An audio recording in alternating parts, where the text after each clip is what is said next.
আসসালামু আলাইকুম সবাইকে। কেমন আছেন আপনারা সবাই? আমি আমি ভালো আছি আপনাদের দোয়ায়। তো আজকে হাজির হলাম আপনাদের সাথে কিছু শেয়ার করতে। আমি দুপুরবেলায় রান্না করব।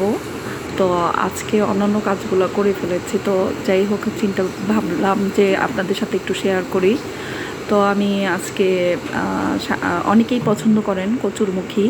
কচুরমুখী দিয়ে ইলিশ মাছটাও ভাল লাগে, চিংড়ি মাছও ভাল লাগে, দুটাই ভাল লাগে। তো আমার আমার চিংড়ি মাছ ছিল, তো আমি ভাবলাম যে কচুরমুখী দিয়ে আমি চিংড়ি মাছ রান্না করি, তাই রান্নাটা শুরু করে দিলাম। তো এখন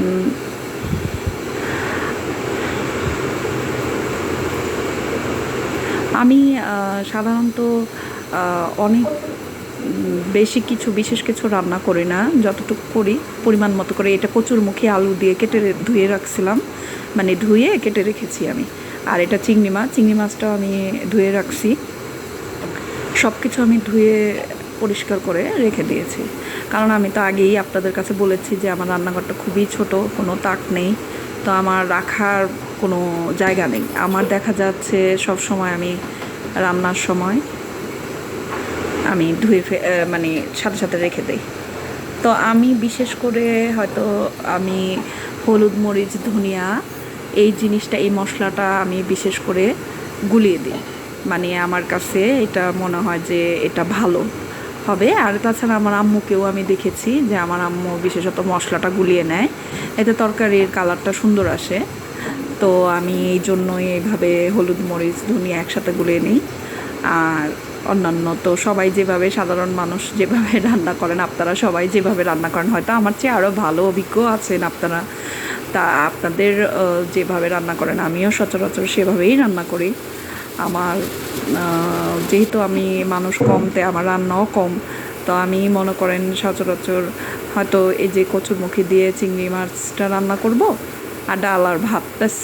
আমার অত রান্নার ঝামেলা নেই। অনেকে আছেন যে আপনারা অনেক কষ্ট করে 4-5 পদ, কষ্ট করে করে না ঠিক, মানে আপনারা হয়তো আছেন যে অনেকেই অনেক রকম রান্না টান্না করেন, খুব আয়োজন করেন। তা আমার তেমন একটা আয়োজন নেই, আমার খুবই সামান্য, তাই আপনাদের সাথে শেয়ার করলাম অল্পতেই।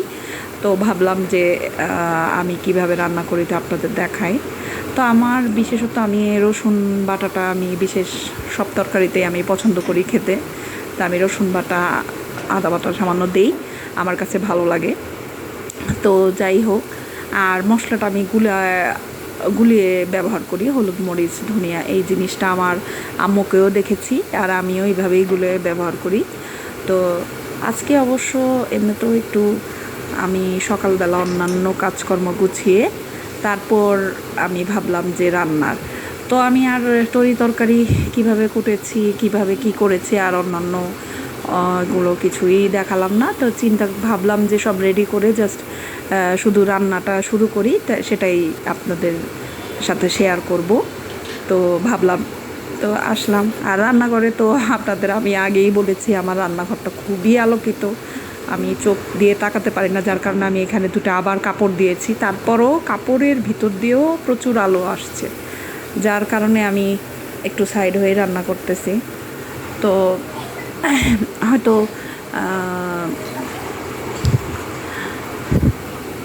আর রান্না করতে খুব একটা সময় লাগে না, সংসারে কাজকর্ম অন্যান্যগুলো সেরে আজকে আসলাম রান্না করতে। অনেক সময় আগেও রান্না করে ফেলি, কিন্তু বিশেষত আজকে একটু বেলা হয়ে গেছে বলতে একটু ভালোই সময় লেগেছে। তা আপনারা সবাই জানাবেন আপনারা কি কচুরমুখী দিয়ে চিংড়ি মাছ পছন্দ করেন না ইলিশ মাছ দিয়ে বেশি পছন্দ করেন, অবশ্যই কমেন্টে জানাবেন। আসলে আমি এই দুটাতেই ভালো লাগে আমার কাছে, ইলিশ মাছ দিয়ে হয়তো বেশি ভালো লাগে, কিন্তু আপনাদের কাছে কোনটা বেশি ভালো লাগে অবশ্যই জানাবেন। আমার ভিডিও আপনাদের কাছে কেমন লাগে, হয়তো আমি চেষ্টা করি আর একটু ভালো কিছু। তো আমি এটা এখন আমি কচুরমুখী দিচ্ছি, কচুরমুখী আলু দিয়ে এটা ছেড়ে দিলাম, মশলাটাকে কষিয়ে নিয়েছি, চিংড়ি মাছ দিয়ে আমি কষিয়ে নিয়েছি। তো আরেক চুলা আমি ভাবলাম যে ভাতের ইটাও করে ফেলি। আর ডালটা আমি কি করেছিলাম, আগে ভাগেই সিদ্ধ দিয়ে রেখেছিলাম। তো সিদ্ধ দিয়ে রাখলে হয় কি আমার জন্য, আমি আবার কিছুক্ষণ ধোয়ার পরে আধা ঘন্টা ডালটা ভিজিয়ে রাখি, ভিজানোর পরে তাহলে ডালটা একটু বিশেষ করে নরম হয়ে যায়, তখন গলতে খুব একটা সময় লাগে না। তো আমি এই কাজটা করে এই জন্য আমার ডালটা সহজেই হয়ে যায়। আমি ভিজিয়ে রাখি, ভিজিয়ে সিদ্ধ করে দিয়ে রাখি, তারপর আমার ডালটা খুব সহজেই হয়ে যায়। তারপরে আমি যেভাবে নর্মালি রসুন, পেঁয়াজ, শুকনো মরিচ, কাঁচামরিচ যেটাই বলেন ওগুলো দিয়ে বাগার দিয়ে দিই।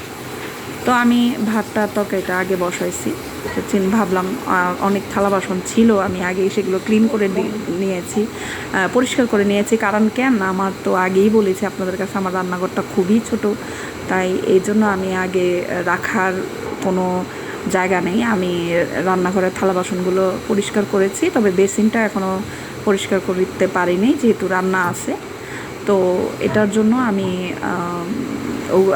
আমার করতে হয় ছোটো কারণে আমার সাথে সাথে ধুয়ে জিনিসগুলো সাথে সাথে জায়গা মতো রেখে দিতে হয়। থালা বাসনগুলো মানে একটা জায়গায় যে রাখবো সেরকম কোনো পরিস্থিতি নেই, একেবারে বেসিনের সাথেই একবারে কিচেনের চুলার ইটা আপনারা তো দেখতেই পাচ্ছেন। তো যাই হোক, ভাবলাম বেসিনটা ধুয়ে ফেলি, যেহেতু থালা বাসনগুলো মেজে ফেলেছি, তারপর রান্না শেষে চুলাটা ধুয়ে ফেলবো। তো আমি যখনকারটা তখনই করে ফেলি, কারণ মনে হয় জমে থাকলে আরও নিজেরই কষ্ট। তো এই জন্য আমি চিন্তা করি, হয়তো যারা নতুন গৃহিণী, যারা নতুন সংসার করছেন তাদের কাছে হয়তো ভালো লাগতে পারে, আর যারা আসলে অভিজ্ঞ, যারা সব কাজ পারেন তাদের কাছে হয়তো আমার এটা নাও ভালো লাগতে পারে। আমি সবার জন্যই করেছি, যার ভালো লাগবে অবশ্যই দেখবেন, অবশ্যই কমেন্টে জানাবেন কেমন লাগছে। তো যাই হোক, আমি চিন্তা করি যখনকার কাজ আমি যত দ্রুত সারতে পারি, আমি যখন যেখানে থাকি সেখানকার কাজটা দ্রুত করে ফেলি, কারণ পরবর্তীতে সেটা যদি আবার জমে যায় তখন নিজেরই কষ্ট হয়। তো এটা সহজ প্রসেসিং। তো যাই হোক, অবশ্যই আপনারা আমার পাশে থাকবেন, সব সময় আমাকে সাপোর্ট করবেন আশা করছি আপনাদের কাছে। আর অবশ্যই আমাকে কমেন্ট করে জানাবেন আপনারা। তো আর বিশেষ করে আমি আসলে আগেই তো বলেছি যে অনেক দেরি হয়ে গিয়েছে। তো যাই হোক, আর প্রচুর গরমও লাগতেছে, গরমে অস্থির লাগে, কারণ যেহেতু আমি আবার এখানে দুটা পর্দা লাগিয়েছে না, তো এখান থেকে যাও একটু বাতাস আসতো, ওইটাও আসতেছে না, বরঞ্চ হালকা, আর বরঞ্চ এখানে আলোটা ঢাকার কারণে আমি এখানে দিয়ে রাখছি, কিন্তু কোনো মোটামুটি আর কি হয়েছে, নাহলে তো ওই আলোটা চোখে লাগে, যার কারণে এইভাবে ঢেকে দিয়েছি। তো যাই হোক, আপনারা সবাই ভালো থাকবেন সব সময়।